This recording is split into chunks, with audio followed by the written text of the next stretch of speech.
I think I mentioned I grew up in New Jersey, worked in many places, corporate America for 30 years, 6 years as a recruiter as well as a recruiting leader for a multi-billion-dollar firm. But I did hold in this period of time about 38 paid jobs. But there was a point in my career when I was finally let go in corporate America. I was a CFO in South Carolina that I wasn't sure what to do next. And I ended up doing an assessment, a career assessment. And gosh, I think I was 46, 47 at the time, and made a career pivot. And you could call it an encore career if you will, but that kind of led me on this journey of creating my own practice as a career coach. And I'm on LinkedIn, and I love what I do, and I'll be talking about, a lot more about a career assessment here shortly. But I do lead a team of 25 plus consultants across the U.S. that do career assessments on a virtual basis. So for me and my story, there was a point in my life where something happened, and I had to make a shift. So let's move on.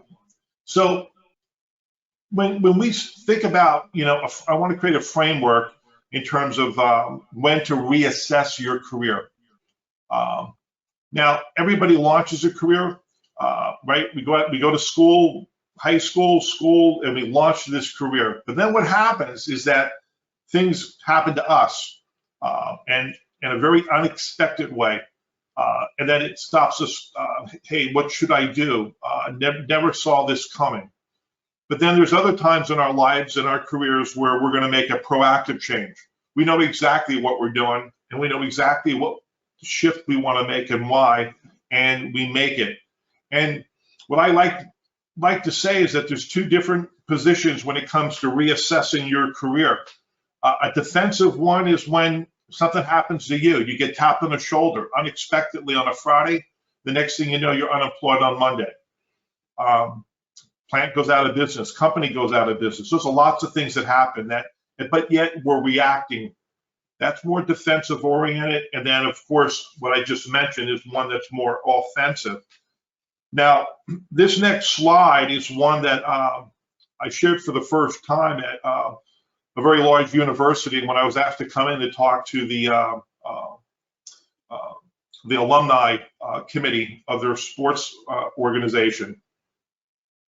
And looks a little busy, but I'm going to kind of walk you through it because these are times in our lives where we may have to stop and say, hey, this is an opportunity to reassess.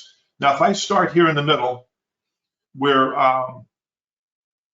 we launch our career, and hopefully always we're trying to optimize our career to get to what we might call a dream job, or we're going to renew to get back to that dream job. And if you go kind of if you look southwest here, we're going to kind of follow this circle, this diagram a bit.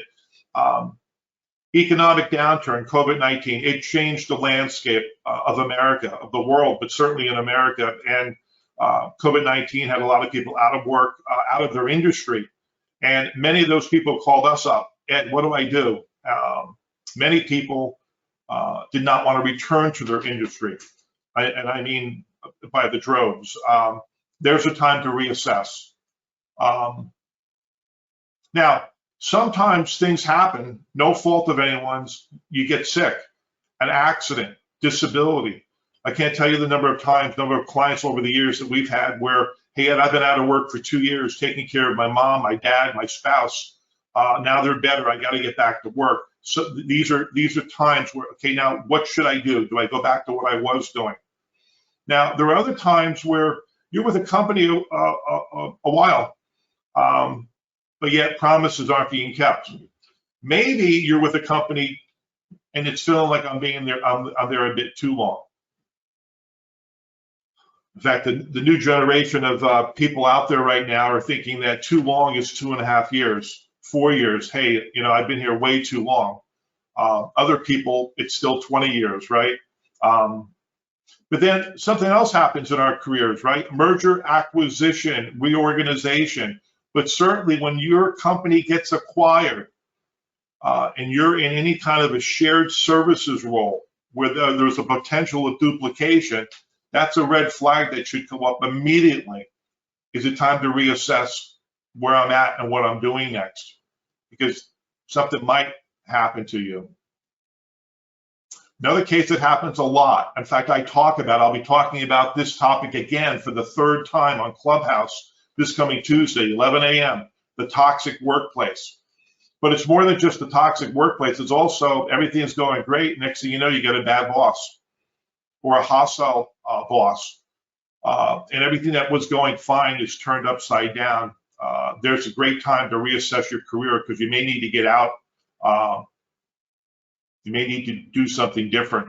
If you follow this down a little bit, you might be at a point in your career where you've hit a plateau, no growth. People come to me all the time. Hey, Ed, I'm working. I hit this plateau. You know what? They just brought in somebody above me. I'm not going anywhere, and I need help. What can I do to move my career forward? And many times they have to leave the company, right? There are people who retire, and I've had talked to many people retire early at 60, 63. Then they come back to me and say, hey, Ed, you know what? I might live another 30 years. What do I do? Great time to reassess your career in terms of what this next stage looks like. This is the less fun one, right? The one on the right, far right. You know, there are times when we make mistakes. Yep, and believe it or not, there are people that call me as a career coach. Ed, I made a big mistake. I got fired. Should never have done it. I had a person get fired from a very well-known firm simply, and they were the #1 performer for 10 years of all the stores, but they made one mistake, and it was an unforgivable one in the company's eyes. Boom, Ed, what do I do? And then there's harder ones, people coming out of the federal prison system that are really smart, but they made mistakes. How do they get back to work? How do they reassess their career? And then there's points where a lot of people will realize, you know what, I've worked for these companies, but I want to hang my own shingle. I want to do something myself.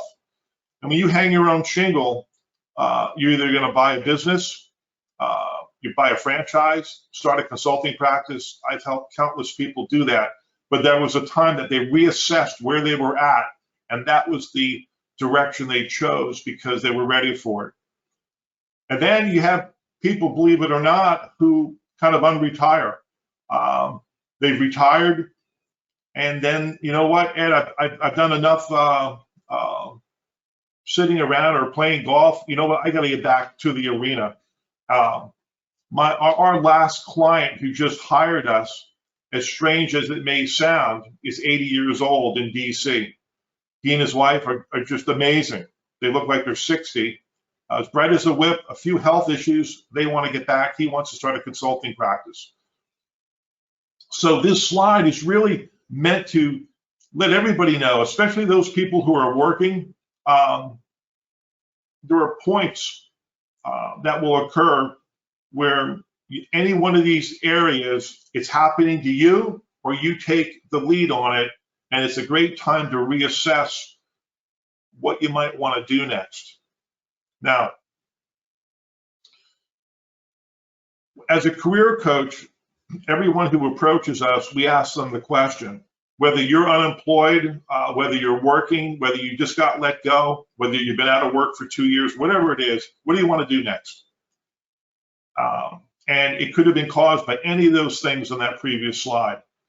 And I use the 3 to 5 second rule. It's actually, and I talk about this. I published a book called Optimize Your Resume in 2019. It's available on my website and Amazon. And one of the very first chapters has to do with what do you want to do next. And I use this 3 to 5 second rule, simply say, when I ask the question, if we get the 1,000, 2,000, we get the 4,000, 5,000, you haven't answered me, chances are you might be unsure, and you probably need to reassess where you're at and take a career assessment. Because in the end, we will never work with clients helping them with a resume unless we know where you're going, what makes sense for you to do next. We just can't do it because the resume needs to be it really needs to be focused on your new direction.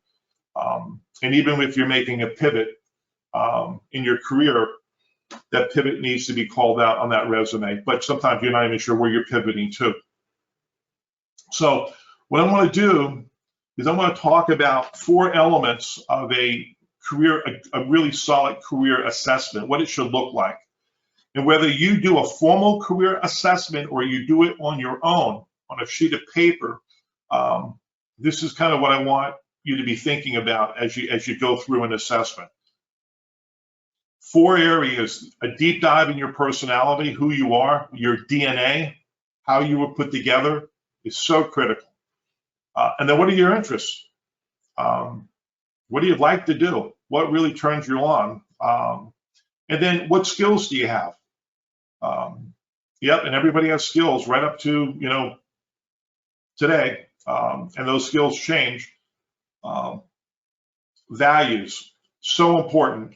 Values become even more important. I think they're important across, really at any age, but certainly when you get to 50, 55, 60, 65, 70, those values really kick in terms of how you're going to reassess or what you're going to do next. So we're going to dive into this now.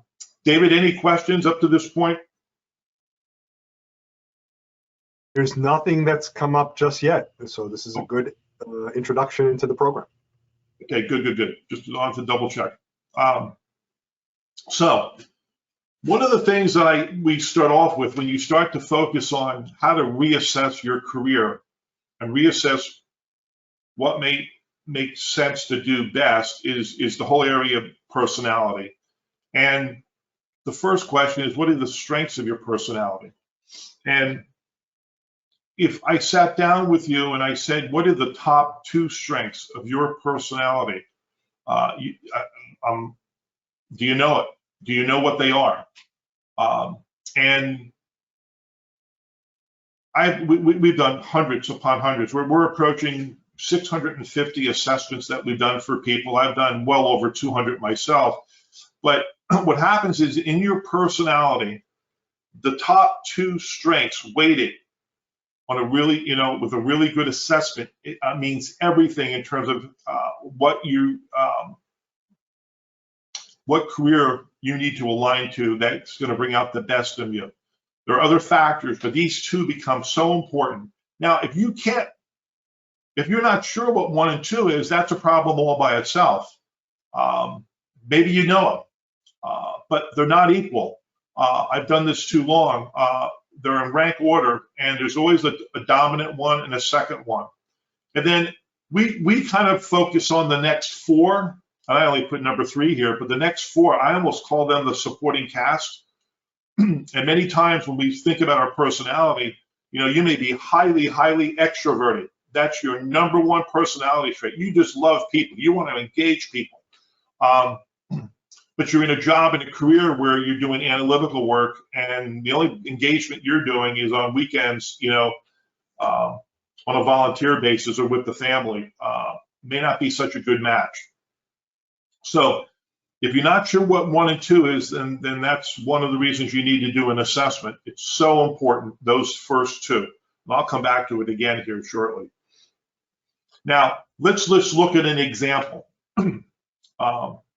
The assessments, this is just one personality trait, which is, are you highly introverted? Are you highly extroverted? And we tend to look at assessments kind of in a subcategory level as well, saying not only do we want to know if you're introverted or extroverted, but we also want to know some other details about you. Are you kind of a distant person? Distance is not bad. Distance is just that you're not going to go rah when an idea is mentioned. Distance is you're going to be more of a quiet thinker in the back of your mind, saying, okay, that makes sense, but I'm not going to take out the pom-pom, so to speak, right? Are you more reserved in a social situation? You go to a group meeting, even a Zoom meeting, let alone a group meeting. Are you going to be more the talkative one on a social basis? Or are you going to be more the quiet one? You're going to be waiting until somebody kind of pulls something out of you. Same thing for, you're going to be more quiet, or you tend to be the person who's going to be talking versus listening, right? So this is one of these traits where I met with someone early this morning. They're thinking about becoming a financial advisor. And I thought a lot of people make the shift to financial advisory. But what worries me a bit is that he tended to lean more to the left than to the right. And since I was a financial advisor for UBS for a number of years, and I work with countless advisors, I know that if you're not extroverted as a financial advisor, if it's not part of your DNA, you run some real challenges because you have to be a bit of a social animal. You have to want to talk to a lot of people. And the more people you talk to, potentially some people might want to sit down with you. You have to go to a lot, you have to present a lot. You have to go to a lot of social functions, and you better be a talker. But if I see that, hey, Ed, I'm really, somebody told me about the financial advisory role, this might be a red flag for me. Not to say you couldn't do it. My question is really, with that particular career focus in this example, is it going to truly bring out the very best in you? Not that you can't do it. Everybody can do just about everything to survive, right? But we're talking about what could you potentially do when you reassess your career to do something that's going to bring out the best of you. This is just one example of just one personality trait. We tend to look at 6 different areas. So hopefully that makes that's making sense. Now, here are some traits that, this is just, again, an example. Are you more directing? Are you more achievement-driven, leader-driven, or are you more adaptive? Are you more kind of the person that's going to play the team role? Or do you have to kind of be in charge most of the time? You more interacting, where again, are you more reserved?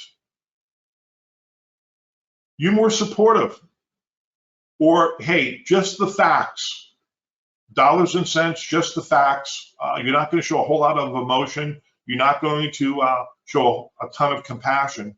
Kind of the people side of you is not necessarily a dominant part of who you are. Are you conscientious or are you unconventional? Are you are you very unstructured in your thinking, or do you want to do things by the book? And again, these types of traits, these types of personality IDs, that when you look at this, there are careers that will lean towards much more supportive, compassionate careers versus dollars and cents. Lots of times, I hate to say it, I was once a CFO. You could be you have to be pretty objective in the role, right? And a lot of times I'll work with people who, hey, Ed, I really want to move into the finance arena, and they tend to have a pretty objective view of things. So personality traits, when you start to take a deep dive, what we're looking at, what you need to do is try to align different careers that are going to be supportive of these major traits of who you are. And again, the focus is always to bring out the best in you, leveraging the best of you. All right, let me continue. Excuse me, Ed? Yes. Yep, so there's one question. It's from Greg. A peer recommended taking the VIA Institute on Character Survey to determine my personality strengths. Any thoughts? Yeah, I'm not familiar with that one, but I certainly would look it up. Here's the thing: I've used and touched 22 different types of personality assessments. The ones that I like the most are the ones that are integrated versus a standalone personality assessment, because then the question is you'll have to do a standalone assessment of the things that you like, and a standalone assessment of your skills, and a standalone assessment of your values, and I want to see you now integrate them all together. So if that assessment is just a standalone on personality, when it comes to reassessing your career, I'm not saying there's anything wrong with it, as much as I'm probably more a fan of making sure that it's an integrated assessment tool. The 22 that I've seen, here's my only caution. Because I know a lot of people, I get hit by different, probably once a month by somebody who has another personality tool that they want me to use. The key to the personality tool, and I have, is making sure that it's statistically valid and it's been validated by people that that understand how to make sure the math works out, the statistics work out of this of that type of personality assessment, if you will. If it's not done, they can't back it up with hard numbers in some type of technical manual, then I would just be careful with that type of assessment. On my team, I have 5 PhDs. Every one of them, before they joined my team, looking at the assessment we use, they wanted to see the technical guide to make sure that it was statistically valid, and it is, and it stands up to all the major assessments. But anyway, long-winded answer though on me basically saying I'm not familiar with that particular one, David, but I'm just giving you some cautions. And if the person who raised the question, you send me an email with that particular assessment, I'll take a look at it and get back to you. Thank you. Okay. Now, one of the mistakes that's made a lot on personality is we get our values mixed up with our personality. And what I mean by that is when I sit down with someone and I say, well, what's your, what are your top 2 personality strengths? And you say to me, hey, I'm a really hard worker. And I say, nah, that's not part of your personality. It's really a value. Because you know what? An accountant is a hard worker, and so is a sales rep. Hey, I have really high integrity. Well, again, accountant could have high integrity. A marketing rep could have high integrity. So you want to be really careful that you separate the 2, because these examples that I'm putting here, 1 through 5 here, they can apply to everybody for every situation, for just about every career. What I want to know though is, are you really extroverted, right? And that might align you well to a sales role, to a financial advisory role, right? Maybe even to a some type of event planning role. And guess what? All of them, you'll be a hard worker, right? But that's where we have to be careful. Many times, the personality, by mixing these up, we end up then following a career based on what we think is our personality strengths, when in fact they're really our values, and we'll get ourselves in trouble. Now, I'm going to shift for a minute. I just hit on personality. Any final questions, David, on personality before I shift to interests? There are no other ones posted at this time. Okay, thank you. So here's the neat thing.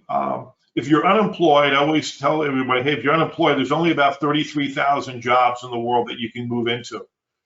All those jobs tend to fit nicely into these 5 career groups. Jobs about doing, helping, analyzing, influencing, expressing. I think and we'll take a look at this. And again, when we're asking our clients to do an assessment, when you're doing an assessment, we're trying to hone in on your interests and then what bucket makes the most sense for you to really dig into in terms of a career group. Now, these are examples. So if we talk to people and hey, I really like this whole arena of doing hands-on or doing something where it's either with your hands or you're actually walking somewhere. It's pretty cool. And some people say, hey, they they want to run a landscaping business. Some people, police officer. I had a person 2 2 years ago, I'm jumping ahead a bit, but I want to share this with you. They went to school to be in medicine, and 7 years in school in medicine, and they made a horrible, horrible mistake, a mistake in the field of medicine that you can never make. And their chance of them being licensed, slim to none. And as a result, they had to sit down and do an assessment and reassess where they're at. And what came out the other end was that they were more of a doer, and they ended up becoming a police officer, and in the state of Delaware. So that happens. Then there's jobs around helping. These are your nurses, your hospitality, your servers, right? Analyzing. This is where we get back into the CFOs, the IT roles, engineers. Really strong on that. This career focus of analyzing. Influencing, sales, manager, lawyer, pastor, coaches, right? Counselors, psychologists. These are influencing type of roles. And then you have the expressing roles. Work with a lot of people who are graphic, they make a shift to become graphic artists. And these are journalists, actors, writers. So these careers can fall into these buckets, and I would want to understand, if I'm working with anybody here on this call, where do your interests lie? Now, once we understand where your interests lie, I look for 4 things specifically, and you should look for 4 things. If you're looking for something specifically to make a shift to a new career, do you like this new career overall? If it's moving into finance, do you like it overall across the board? Do you like doing the work, the actual doing of the work? You can like something overall, but you know what? I don't want to really get into that kind of level of detail. Do you like the occupations within that career family? Hey, here are the 6 different types of jobs. Yeah, I could see myself in those jobs. But then lots of times what will happen, especially when we get into our 40s, mid 40s, 50s, 55, 60, are we willing to go back and study and learn it? And for some of us, we may want to make a career shift, but let's just, if you're 50 and you want to become a teacher, and you might have to go back to school to get a teaching certificate, right? If you're in marketing and yet you really needed to be an engineer, well, you may have to go back to school to get your engineering degree. A lot of people that I know, believe it or not, 35, they decided to pursue a law degree. Guess what? Or law as to reassess their career, and they had to go back to law school. But as a general rule, you just can't say, well, hey, I like, this notion of, a legal career. You have to kind of break it down and really ask yourself some questions around, how well do you like it? And do you like it enough to go back to school? Do you like the occupations? Do you like actually doing the work? And then kind of overall, is this something that makes a lot of sense? Now, one of the things I wanted to just point out on this slide is that, again, I'm trying to match up. Your goal is to match up some of your greatest strengths to what you like. So if you like the idea of being a lawyer, okay, how does that match up to that personality, your top 2 personality traits? Lawyers, there's lawyers that have to, if you want to be a trial lawyer, you better be able to be very, very verbal. If you're not verbal, you're gonna have a real problem. And sometimes I see this with the legal profession. People go into law, and then they don't last that long in a legal firm because the principals, the partners at the law firm, want these people to really, really be outspoken and engage, and really be the ones that are going to be in front of a judge or a courtroom. And come to find out, they love the legal field, but they're much more analytical in their approach. They're not outspoken, they're introverted. And so maybe they like the career of law, but then you have to kind of do a drill down specifically in the type of job in the law arena and kind of go through this exercise of 1 to 4 and then match it back up to your personality. Now, next, we have to take a look. Yeah. Yep, so we do have a couple of questions that have come in on this topic. Sure. The first is from Edith. What is the difference between a value and personality? Should I go back to that slide? So, a lot of people want to put them in a bucket and throw them around and then dump them out and say, well, it's all the same. And I don't believe it's the same. The best way I can describe it is that your personality is a list of things that make you very, very unique. And those things that are listed are the things that I mentioned earlier. Things that are you more directing, or you more adaptive, interacting versus reserved. When you get and these things are very, very unique to you, and they align very tightly to a career, or should align tightly to a career that makes sense. Values tend to be more universal, they apply to just about every career, every job, Edith.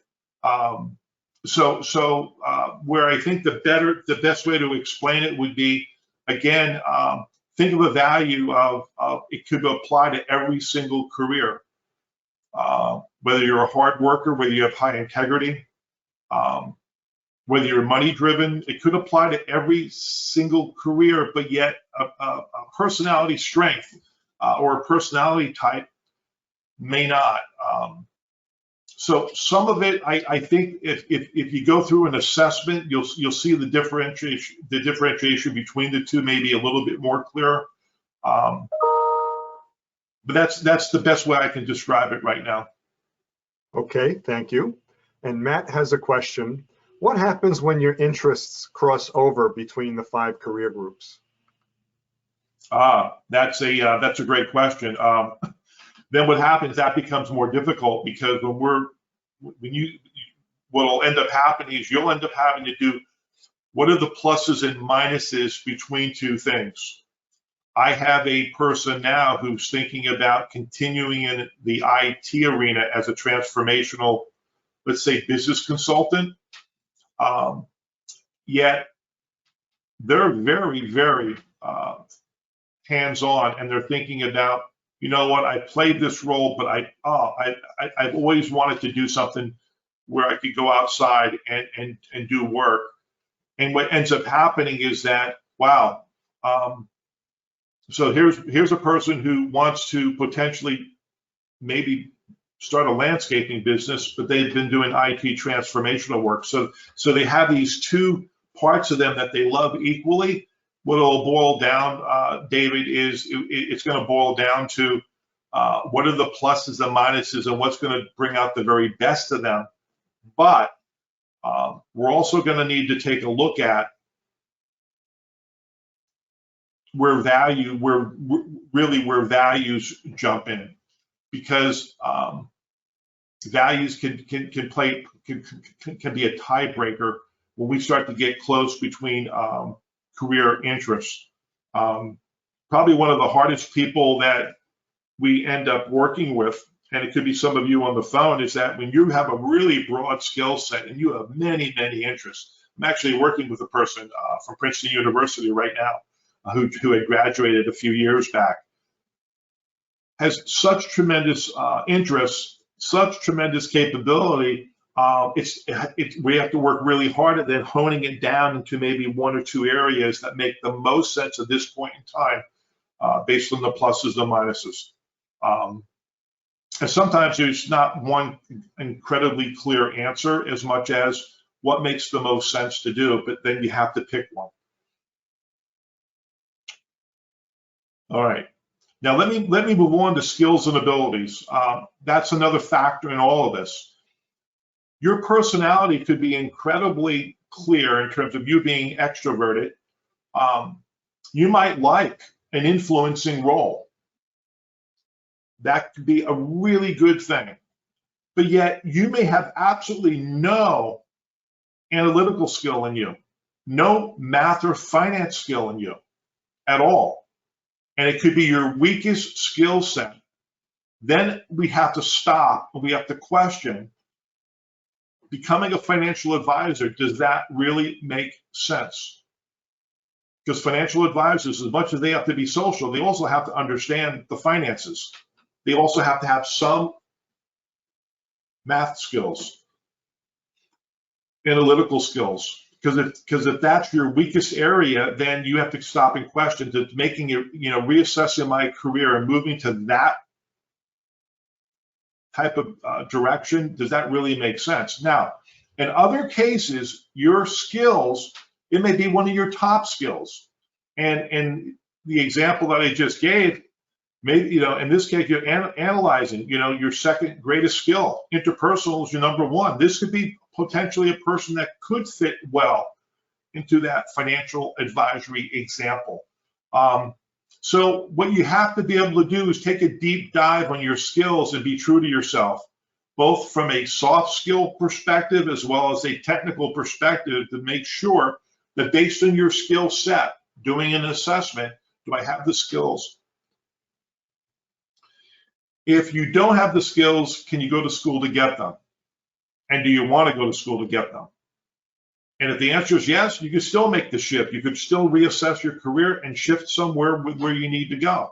If you're not willing to make the investment to get that skill, then you have to then stop and rethink moving in that career direction. So this area of skills, you do want to rank them. You want to list as many as you can think of that you're good at, soft, technical, and then you have to ask yourself, how do they align to what I want to do? I had a person fairly recently who was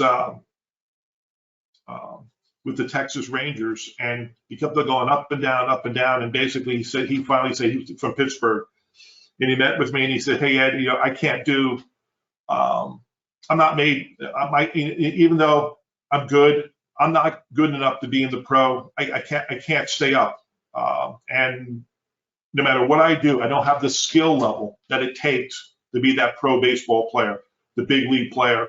What else can I do in my life and my career?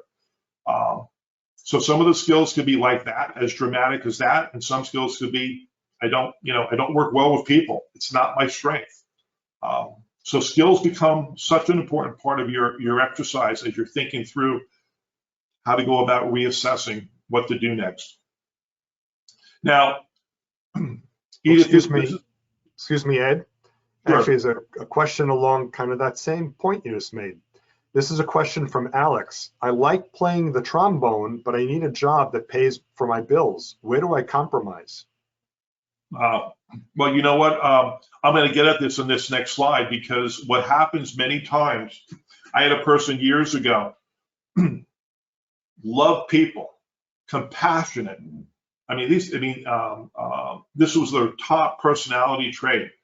And their interest was really on helping people, and really wanted to be a social worker. That was aligning really well.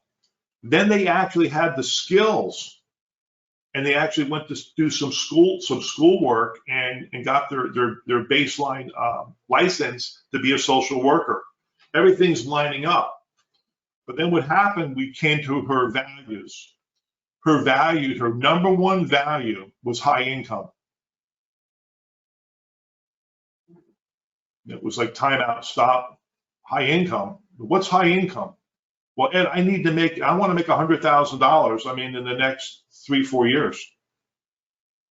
And I said, well, if that's your value, that's your driving value, we have a disconnect. We have to stop.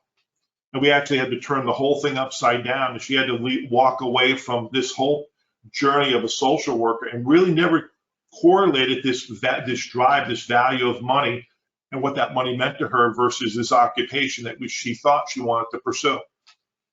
So that's where, Alex has a great question. You have to stop, and you have to then get these things to align. Now, Sometimes the answer is not as clean as stop. She could have pursued the social worker path, knowing that she might make $40,000 for quite some time, and have to get a second job to help close that gap, right? So sometimes it's not, it's not an either or, it could be an and. But those are questions, and I think when I get into this next slide here, it will further delineate.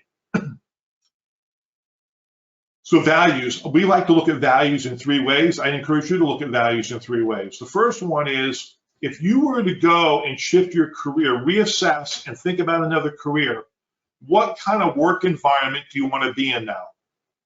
And an example would, hey, Ed, I want an environment where teamwork is really, really evident. And you know what? Aesthetics is important to me. I like something clean. I like something orderly. I like how it looks and feels. That's really important to me. I don't want to go to a building and get paid a lot of money, and the aesthetics just be horrible. And I don't want to go work for a place where teamwork is non-existent. So that becomes, and there are some careers, by the way, that where aesthetics is not the #1 arena that they play in. Teamwork is something you have to do a little bit more due diligence on, but and I would even argue there are some careers where if that career, let's say a sales role in an industry where you're just going to be a lone ranger all the time and you're not even working with the team, that may not be the career you want to pursue, because in your values, you want to work in more of a team environment.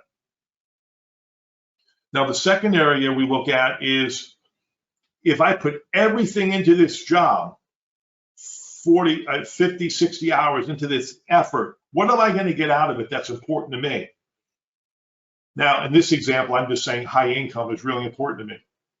And this is, again, where we have to reconcile, right? What's high income mean to you? And this new career that you're going to pursue, does that match up well? And for some people, learning is everything. They're vivacious learners. They don't want to go to a place where it's so conventional, so tied, that nothing has changed for 5 years, and change is very, very slow, and it's not going to be a learning experience at all. They're not going to learn anything out of it. It's just going to be same old, same old. Again, may not be the right career focus if you do something that doesn't have that learning environment. But work outcome is very important. And then, kind of like, a trump card on is life values. Overall, if we step back and we look at this career change we want to make, and we're reassessing things, there's a pecking order that you don't want to violate. Now, in this example, I said family and faith. We kind of cover 8 different areas, but if family is really, really important to you, you may not want to take this career in a job where you're not going to see your family a lot.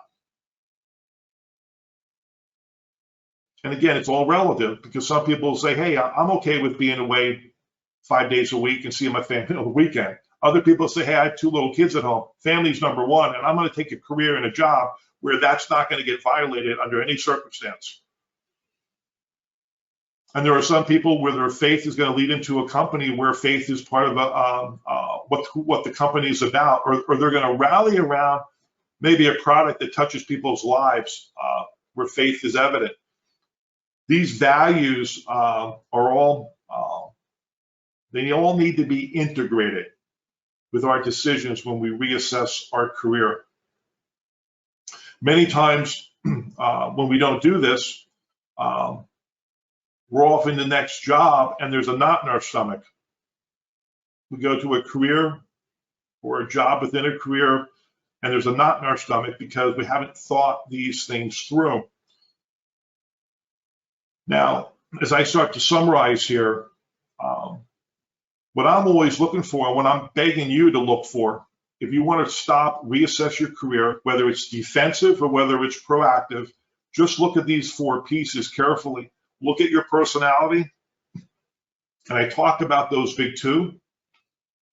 Look at those interests. Where do you really have interest? What skills do you have? Take a deep dive, and how do they align to values? And we're trying to integrate those four things together. So when you make a conscious decision to go do something, you're really looking at that personality and the top two especially. Does that fit? What would I love to do? Where does that fit? Do I have the skills to do it? And how does that align to my values? And I always say, when we get done with a client, we usually do a 2-hour consultation with clients. And at the end of the 2 hours, we have this flip chart. We have this all laid out. Now, if you wanted to become an instructional designer, great. Let's make this shift. And you know what? That aligns really well. You were doing this. This is where you want to go. That makes a lot of sense. Sometimes you do these assessments and you find out, hey, I've been in marketing, 20 years, and what else is there? Because I'm not sure what I want to do. And we go through it and we find out that, you know what, marketing is still a good choice to be in. You align perfectly to what you've been doing. But here are maybe a couple of other choices that you have. And yet you're going to hear situation after situation where, you know what, Ed, I've been doing something for 10 years. I don't even like it. Or it shifted to a point where I don't like it at all now. What else can I do? And this is, again, where your eyes are wide open in terms of what you want to do and how you want to do it. One of the things that you really want a consultant to do, if you ever use a consultant to do this, is be very outspoken as to what you shouldn't be doing. I always say to people, you won't, I won't hold back on that, because there are some people who say, well, I think I should do this, and we go through this exercise of aligning these four things, and I say, if you become a financial advisor, I'm going to give you a heads up. You're in for a world of hurt potentially, and here's why. Yeah, I still want to do it, Ed. That's okay, do it. But don't come to me a year or two, say, hey, you hate your job, right? Now, I want to go back to the framework.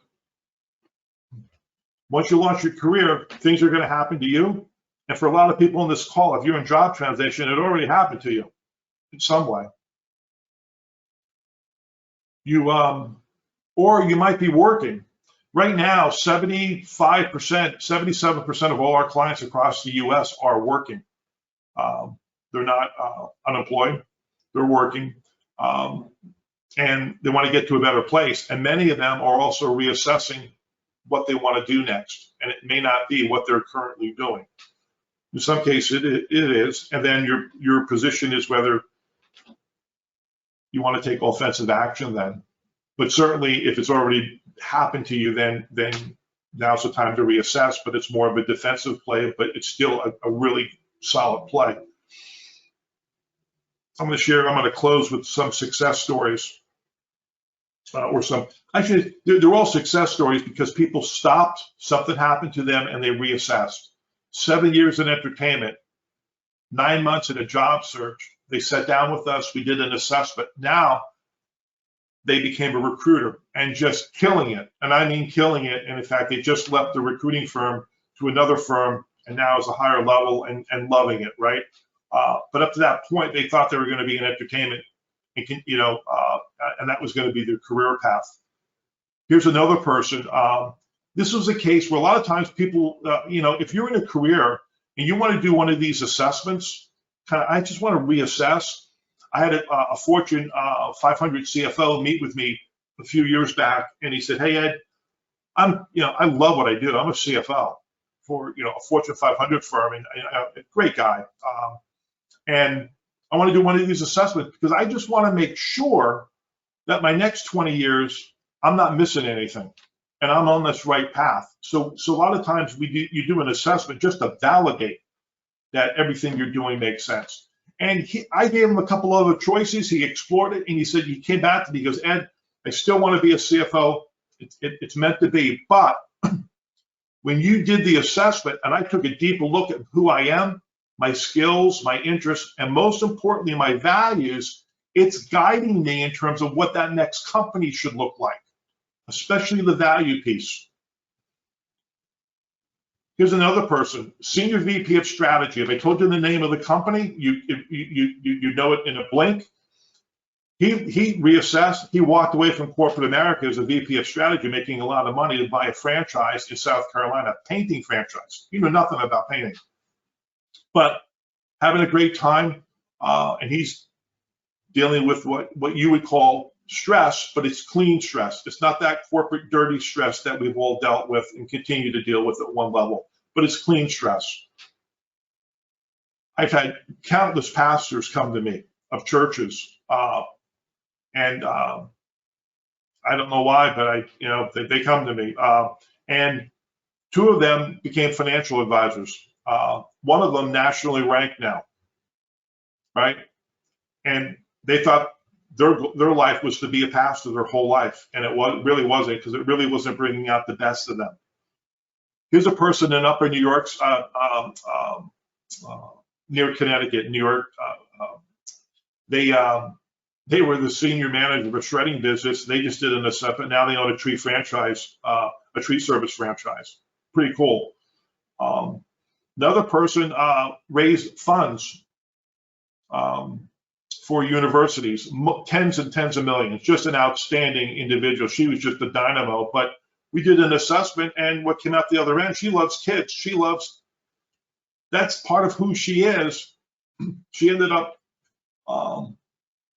starting an early childcare franchise. And I'm not pushing franchise specifically as much as it does showing you when you do an assessment, you could stay the course, you can make a little change, you could start something differently. And the one I just mentioned to you earlier was the person who had to leave healthcare because they made a mistake. But here's the thing, when you're reassessing, or if you're unemployed and you're reassessing your career and you're kind of lining things up, the reason you want to look at your interests is because in his particular case, he loved in terms of his interests, he loved dogs, and he also liked doing. And when we matched it up, he said, well, you could become a police officer, but why don't you become a canine police officer because you like dogs? It's certainly a far cry from becoming a doctor, right? But now it's bringing out the best of him because the career change that he made, hey, Ed, if I'm going to shift my career, if I'm going to stay in my career, why don't I go do something that I really like in addition to making this shift?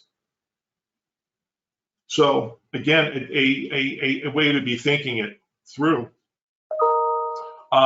We tend to do career assessments. Ours tends to be 550 questions, 24-page report, 2-hour consultation. If you ever want information, you can certainly reach out to me. We could send you some information on it. But the larger issue, and for today's presentation, I don't care if you use ours, use somebody else's, or if you use your own, just make sure these are the elements that you're looking at if you're going to stop and reassess your career.